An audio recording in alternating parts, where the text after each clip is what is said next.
इंदौर के निपानिया में निःशुल्क फिजियोथेरेपी शिविर का आयोजन फिजियोथेरेपिस्ट डॉक्टर महेश साहू के द्वारा किया गया। इस शिविर में डॉक्टर महेश साहू ने कहा कि गलत खान पान और व्यायाम की कमी की वजह से आज 25 से 30 वर्ष के युवाओं की हड्डियां कमजोर या खोखली हो रही है। शारीरिक श्रम नहीं करना और एक जैसी स्थिति में देर तक बैठे रहने की वजह से एसिडिटी की समस्याएं पैदा हो रही है। देर रात तक जागना और मोबाइल स्क्रीन के अधिक उपयोग से अनिद्रा के रोगी तेजी से बढ़ रहे हैं। डॉक्टर साहू ने कहा कि आज जोड़ों के दर्द से लेकर अनिद्रा, माइग्रेन, लकवा, सेरेब्रल पल्सी, फ्रोजन शोल्डर, चक्कर आना, कमर दर्द, साइटिका, स्लिप डिस्क आदि बीमारियों में फिजियोथेरेपी चिकित्सा पद्धति कारगर साबित हो रही है। आधुनिक मशीनों ने इस चिकित्सा पद्धति को थोड़ा आसान कर दिया है। इस चिकित्सा पद्धति पर बढ़ते प्रयोगों से अब सर्जरी में कमी आई है। शिविर में फिजियोथेरेपिस्ट डॉक्टर पूजा गोयल और डॉक्टर कृष्णा जलोदिया ने अपने चिकित्सीय अनुभव शेयर किए। डाइटिशियन डॉक्टर नेहा गुप्ता ने कहा कि अच्छी सेहत के लिए आहार में हरी सब्जियों के साथ फलों का होना ज़रूरी है।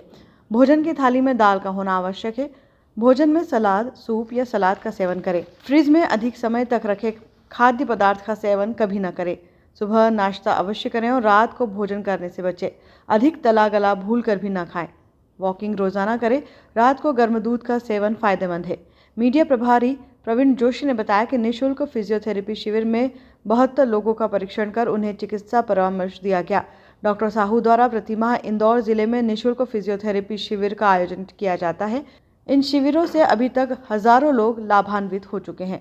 जी सर, पहले के टाइम में सर ऐसा होता था कि जो न्यूरो की जो भी प्रॉब्लम होती थी, जैसे पैरालिसिस हो गया, स्पाइनल कॉर्ड इंजरी हो गया, जीबीएस हो गया, तो ये सब प्रॉब्लम का पहले सॉल्यूशन नहीं था और पेशेंट को ऐसा लगता था कि इस प्रॉब्लम के बाद अब वो फाइनली बेड रिडन हो जाएंगे। बट अब सर नई तकनीकी के द्वारा इसमें सर हम ऑस्टियोपैथी प्लस मशीन्स की हेल्प से और न्यूरो रिहैब करके उस पेशेंट को कम्प्लीटली ठीक करते हैं। तो आज हमने यहाँ पर भी 1-2 पेशेंट्स देखे हैं जो न्यूरो के यहाँ पर आए थे। जिस तरह से रिहैब सेंटर में पेशेंट्स को दिन भर रहना पड़ता है कुछ लंबे समय तक, तो क्या न्यूरो रिहैब में भी रहना पड़ता है? फुल समय तो नहीं रहना पड़ता उन्हें, बट जैसे इस जो भी इसका ड्यूरेशन रहता है वो डिपेंड करता है उसको प्रॉब्लम कितनी है। बाकी 1 से 2 महीने में पेशेंट की रिकवरी लगभग हो जाती है पूरी। हमारी इंदौर में 2 ब्रांच है, एक खातीवाला टैंक में और एक महालक्ष्मी नगर में। दोनों जगह ये अवेलेबल है, बट अभी महालक्ष्मी नगर वाला जो क्लिनिक है वहाँ पर अभी न्यू सेंटर हमारा स्टार्ट हुआ है, जो कि सेंट्रल इंडिया का हम लोग उसको बेस्ट फिजियोथेरेपी क्लिनिक बना रहे हैं न्यूरो रिहैब के लिए। सोसाइटी बालाजी हाइट्स करके सोसाइटी है, यहाँ पे हम लोगों ने कैंप ऑर्गेनाइज़ किया आज। जैसे जिस तरह के पेशेंट्स आ रहे हैं, जैसे मसल से रिलेटेड प्रॉब्लम है, बोन से रिलेटेड प्रॉब्लम है, जॉइंट से रिलेटेड प्रॉब्लम है, कोई माइग्रेन का पेशेंट है, कोई कमर दर्द का पेशेंट है, घुटने का दर्द का पेशेंट है, इस तरह के पेशेंट्स को हम लोग मशीन्स के थ्रू, मैनुअल थेरेपी के थ्रू और एक्सरसाइज के थ्रू हम लोग ट्रीट कर रहे हैं। आजकल फिजियोथेरेपी एक बहुत महत्वपूर्ण आवश्यकता बन गई है। घुटनों के ऑपरेशन के बाद भी डॉक्टर फिजियोथेरेपी कराने के लिए बोलते हैं। सभी प्रकार के ऑपरेशन के बाद में इसकी ज़रूरत पड़ती, क्या कहना चाहेंगे इसमें? देखिए सर, आपका जैसे बायोमैकेनिक्स सही है। बायोमैकेनिक्स का मतलब होता है बॉडी का अलाइनमेंट सही है, तभी आप अपने काम को अच्छे से परफॉर्म कर सकते हो। तो फिजियोथेरेपी ऑल टाइम हर इंसान के लिए इम्पॉर्टेंट है। क्यों? क्योंकि आपका शरीर की संरचना जब एक्यूरेट होगी तब आप मसल से, बोन से, नर्व सिस्टम से सही काम ले सकते हैं।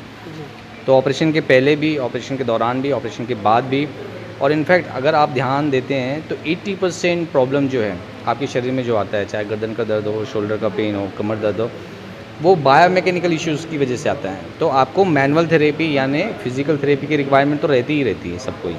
जनरली अस्वस्थ व्यक्ति फिजियोथेरेपी का लाभ लेते हैं, स्वस्थ व्यक्तियों के लिए भी कोई थेरेपी इसके अंतर्गत है? ऑफकोर्स हर इंसान को आपके अलाइनमेंट, बॉडी के अलाइनमेंट, देखिए स्वस्थ व्यक्ति या अस्वस्थ व्यक्ति कैसे होता है, वो धीरे धीरे चेंज होता है ना। अभी हमारे पास पेशेंट आते हैं तो कोई कहीं से एक्सीडेंट हो गया या कहीं से गिर गया, इस तरह से थोड़ी ना आते हैं। वो पेशेंट को थोड़ा पेन कभी 4 महीने 6 महीने पहले शुरू हुआ होता है, फिर धीरे धीरे वही पेन बढ़ जाता है। क्यों? क्योंकि उन्होंने अवॉइड किया या ध्यान नहीं दिया या मेडिसिन की हेल्प ली। शरीर तो आपको पेन देके बताना चाह रहा है कि मेरे अंदर थोड़ा गड़बड़ है, आप मुझ पे ध्यान दो, मसल्स को बैलेंस करो, बॉडी को बैठाओ, मसल्स को, बोन को सेट करो, कुछ भी करो, लेकिन आप मुझ पे ध्यान दो। पेन तो अच्छी चीज़ होती है, लेकिन इसी चीज़ को नॉर्मल पॉपुलेशन में लोग अवॉइड करते हैं और धीरे धीरे वो बड़ी प्रॉब्लम का रूप ले लेता है। स्लिप डिस्क जैसे हम लोग बहुत सुनते हैं कि भाई इसमें ऑपरेशन की बात आ जाती है, पंजे लटक जाते हैं, फुट ड्रॉप हो जाते हैं, लेकिन इसकी शुरुआत अगर आप देखेंगे तो थोड़े से कमर दर्द की वजह से ही होती है। और चूँकि मसल्स का अलाइनमेंट अच्छा नहीं रहता, इसके लिए अब प्रॉब्लम होती है। अब नॉर्मल व्यक्ति को भी अगर टाइम से वो बॉडी का अलाइनमेंट करता रहेगा तो उसको इस तरह के प्रॉब्लम को कभी फेस करना ही नहीं पड़ेगा। एक बहुत अच्छी टीम आपके साथ दिखाई दे रही है, जी, क्या कहना चाहेंगे टीम के लिए? आप सब SGPC की टीम है और सभी के सभी मास्टर्स हैं। कोई न्यूरो में मास्टर है, कोई ऑर्थो में मास्टर है, कोई कार्डियो में मास्टर है। and they all are the best manual therapist in Indore, I must say. आपका इंट्रोडक्शन